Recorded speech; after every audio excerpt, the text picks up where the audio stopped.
अस्सलाम वालेकुम नाजरीन, आज की इस वीडियो में दो अहम मौज़ूआत के मुख्तलिफ पहलुओं का जायज़ा लेने की कोशिश करेंगे।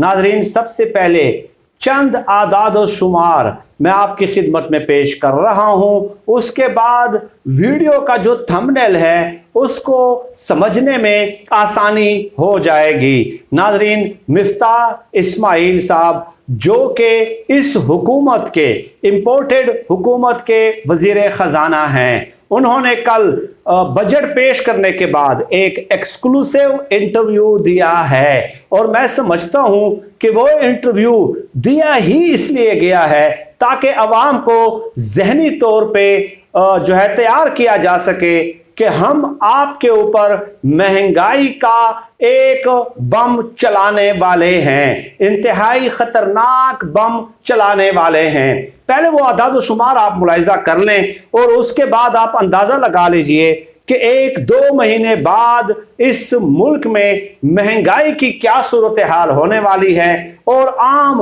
मजदूर, गरीब, मुतवस्सत तबके का जीना किस तरह हराम करने की इस हुकूमत ने और इस हुकूमत को लाने वालों ने ठान ली है। चुनाचे मिफ्ताह इस्माइल साहब कहते हैं कि कोयला 8 गुना ज्यादा महंगा हो गया है। अभी जो बिजली के बिल आ रहे हैं यह भी कुछ भी नहीं है। कामरान खान साहब को इंटरव्यू दिया है, आप खुद यूट्यूब पे जाकर मुलाहिजा कर लें। जो अल्फाज मैं इस्तेमाल कर रहा हूं आप वो भी चेक कर सकते हैं, क्रॉस चेक कर सकते हैं, रीचेक कर सकते हैं। वो कहते हैं कि कोयला महंगा हो गया है 8 गुना ज्यादा।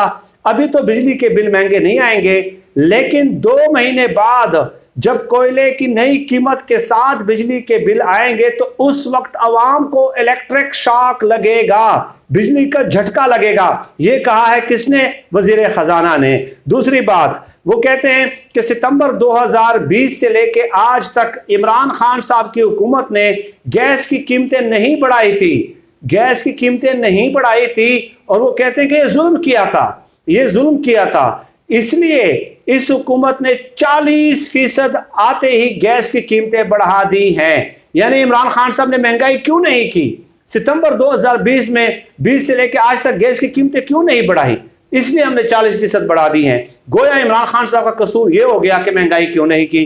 तीसरी बात उन्होंने बताई कि पेट्रोल के ऊपर अगर हम 5 रुपए लेवी लगाएंगे तो हमें 10 अरब रुपए जमा होंगे, 50 रुपए लेवी लगाएंगे तो हमें 100 रुपए जो है ना जमा होंगे, 100 अरब जमा होंगे, 100 अरब जमा होंगे। अगर 50 रुपए लेवी लगाएंगे तो बतदरीज 5 रुपए से हम स्टार्ट करेंगे और आहिस्ता आहिस्ता हम लेवी जो है बढ़ाते जाएंगे। यानी अवाम की चमड़ी से 100 अरब रुपए हम वसूल करेंगे, 100 अरब रुपए हम अवाम से वसूल करेंगे।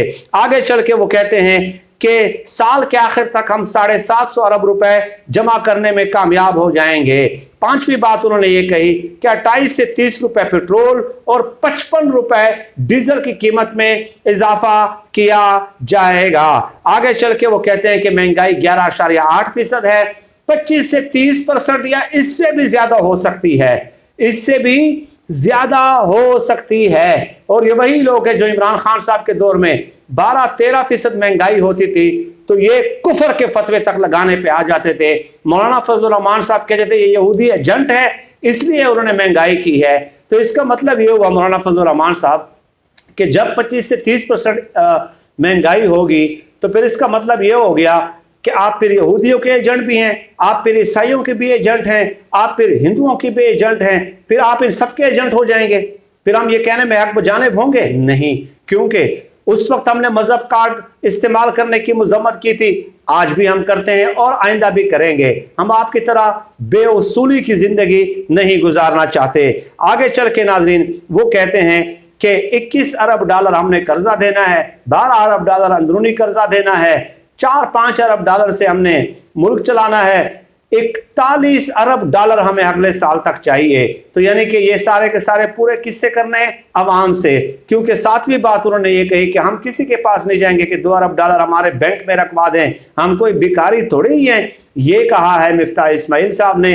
तो जब आप किसी से कहेंगे नहीं मेरी जान तो फिर तो अवाम से ही निकालेंगे, तो ये अवाम बेचारी कहाँ से देगी? मुझे बताइए कहां से देगी ये अवाम? आगे चलते जाएं नाजरीन। हुकूमत ने जो है सेहत के लिए रोजाना की बुनियाद पे अगर आप हिसाब लगा लें तो 27 रुपए आम पाकिस्तानी की सेहत के लिए जो है 27 रुपए जो है वो बजट में रखा है। तालीम के लिए 54 रुपए और दिफा के लिए रोजाना 7,209 रुपए रखे हैं। इससे आप अंदाजा लगा लीजिए कि इस हुकूमत को आपका कितना एहसास है, आपकी तालीम और सेहत पे कितना खर्च करने के लिए ये हुकूमत तैयार है। और आगे चल के उन्होंने कहा कि 11 लाख मुलाजिमीन हैं, 11 लाख मुलाजिमीन में से जो है 15% उनकी तनख्वाह में इजाफा कर दी गई है, सरकारी मुलाजिमीन के 5% पेंशन में इजाफा कर दिया गया है। 100 अरब रुपए उसके लिए बजट में मुख्तस किए गए हैं और ये 100 अरब भी अवाम से वसूल किए जाएंगे,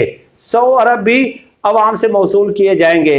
महंगाई 25 से 30% होगी और जो है तनख्वाह में 15% इजाफा और वो भी हमसे लिया जाएगा।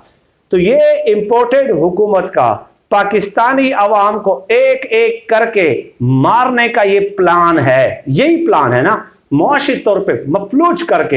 एक तो आप एक दफा मार देते हैं ना, बस एक दिन की तकलीफ होती है, ये रोजाना सिसक सिसक कर मारने का इनका प्लान है। और इसके वीडियो सबूत क्या है? मिफ्ताह इस्माइल साहब ने जो कल बजट पेश किया और कामरान खान साहब को जो आधे घंटे का एक्सक्लूसिव इंटरव्यू दिया है, ये उसके वीडियो सबूत हैं। तो ये मैं अब लाने वालों से पूछता हूं कि मुझे बताइए आपके लिए तो 7,209 रुपए रख लिए है ना मेरी जान, तो आपके लिए तो रख लिए, तो ये अवाम आखिर जाए तो जाए किधर, किसके पास जाए, किसके पास फरियाद लेके जाए? यहाँ पे डे खान में मजदूर की जो मजदूरी है, कोई 600 देता है, कोई 700 देता है, 600 और 700 रुपए उसकी मजदूरी है। और 15 किलो जो घी का डब्बा है, जो बड़ा डब्बा है 16 किलो, वो तकरीबन 9,400 रुपए तक पहुंच गया है। 9,400 रुपए तक आप खुद अंदाजा लगा लीजिए, इंसान जाए तो जाए कहां। और वो 600-700 रुपए जो मजदूरी कर रहा है, 600 रुपए से ऊपर घी हो गया है, सिर्फ घी हो गया। पूरा दिन वो धूप में खड़े होकर सुबह 8 से 4 बजे तक, और मगरिब को जब वो घर आता है तो सिर्फ वो घी खरीदने की भी काबिल नहीं है, बाकी जरूरियात जिंदगी वो आप छोड़ दें, एक तरफ कर दें। अब तकाजा ये है कि तमाम जजेस, तमाम जर्नल, मेजर, कर्नल, ब्रिगेडियर और तमाम मिनिस्टर्स ऑफ स्टेट्स, एडवाइजर्स, जितने भी ब्यूरोक्रेट्स हैं 17 से अबाव, उन सब का जो पेट्रोल है वो मुफ्त बंद हो जाना चाहिए, बिजली बंद हो जानी चाहिए, टेलीफोन कॉल मुफ्त बंद होने चाहिए।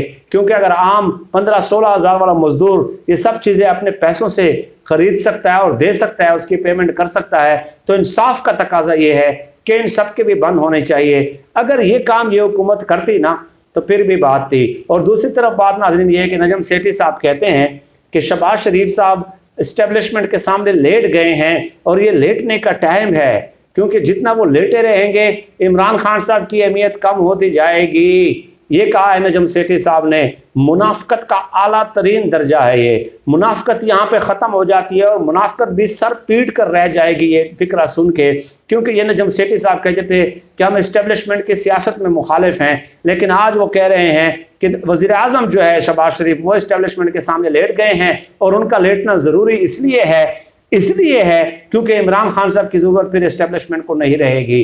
तो फिर कुछ लोग जो कहते हैं कि आपके 3-4 साल हो गए और इन लोगों ने 40-50 साल गुजारे हैं सहाफ़त में, तो आप उनको चैलेंज करते हैं। तो मैं ये कहता हूँ कि इन लोगों ने 40-50 साल सहाफ़त में नहीं, इन लोगों ने मुनाफकत में गुजारे हैं, अवाम को गुमराह करने में गुजारे हैं। हमारा रोज़ अव्वल से जो मौक़िफ़ है आज भी वही है कि इस्टेब्लिशमेंट का सियासी किरदार नहीं होना चाहिए। और मंतक़ की दलील के साथ ये बात करते हैं और हमने इमरान खान साहब की हिमायत की थी। अल्हम्दुलिल्लाह आज पाकिस्तान के मुआशी हालात ये साबित करते हैं कि इमरान खान साहब गो के तजर्बा इनसे कम था, लेकिन इनसे 1000 गुना ज़्यादा अहल थे। अल्लाह पाक से दुआ है कि अल्लाह पाक हमें खल्क़ खुदा के लिए आसानियाँ पैदा करने की तौफ़ीक़ अता फ़रमाए। आमीन या रब्बल आलमीन।